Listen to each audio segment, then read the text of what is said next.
You know, every country really runs on its roads. But have you ever stopped to think about who actually builds and maintains these vital arteries? Well, in Pakistan, that huge job falls to one organization, the National Highway Authority. And in this explainer, we're going to break down exactly what it is and, more importantly, why it matters so much. But first, let's just zoom out for a second and start with a bigger question. How do you build the arteries of a nation? And that's a really powerful way to frame it, right? Because a country's road network is so much more than just asphalt.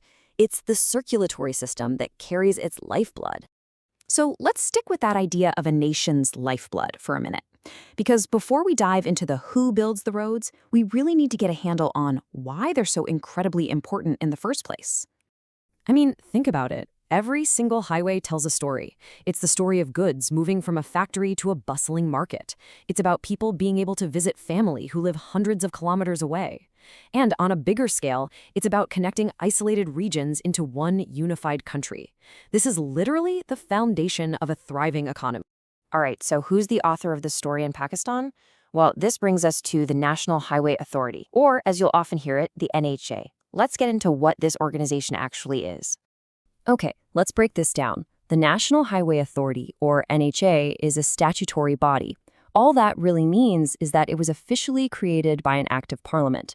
It works under the Ministry of Communications, and its main job, its only job really, is to oversee Pakistan's huge network of national highways and motorways.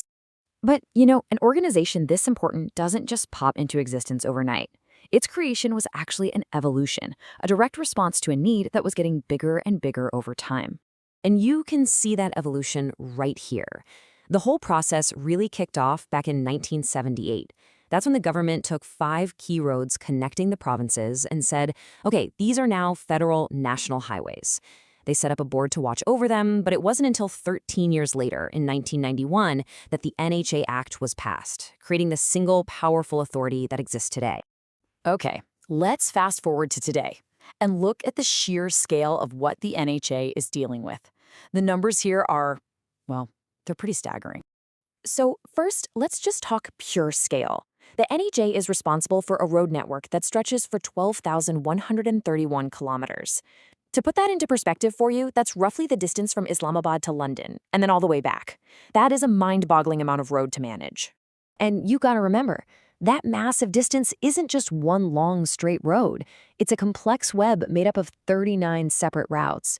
We're talking national highways, modern motorways, crucial expressways, and even strategic roads. Now get this, because this might be the most surprising number of all. That entire network we just talked about, it's only 4.6% of Pakistan's total road system. It sounds like a tiny slice of the pie, right? But it's without a doubt the most important one. These are those arteries we mentioned, and they carry the vast majority of the country's traffic and commerce. So what does the NHA actually do with all these roads? Well, their job covers the entire life cycle of a road. It all starts with planning a new route. Then they develop and build it. Then they have to operate it day to day. And of course, there's the never-ending job of repairing and maintaining it all to keep it safe and running smoothly. So when you put all of that responsibility together, what's the ultimate goal? What's the NHA's guiding mission for the road ahead? It really all boils down to their mission statement, which is to provide a safe, modern, and efficient transportation system. And those 3 words are absolutely key. The roads can't just be paved, they have to be safe. They can't just be functional, they need to be modern. And they can't just exist, they have to be efficient. That's the high bar they're always aiming for. And in the end, everything we've talked about connects right back to this simple fact. The work the NHA does is absolutely vital. It fuels the economy at every level, from a single truck carrying goods to the nation's overall GDP. And, maybe most importantly, it plays a huge role in literally tying the country together, making it feel more connected and integrated. All of this just goes to show you that for a growing nation, building and maintaining these vital arteries is a job that never, ever stops. Which kind of leaves us with one final thought to chew on. Is the road ever truly finished?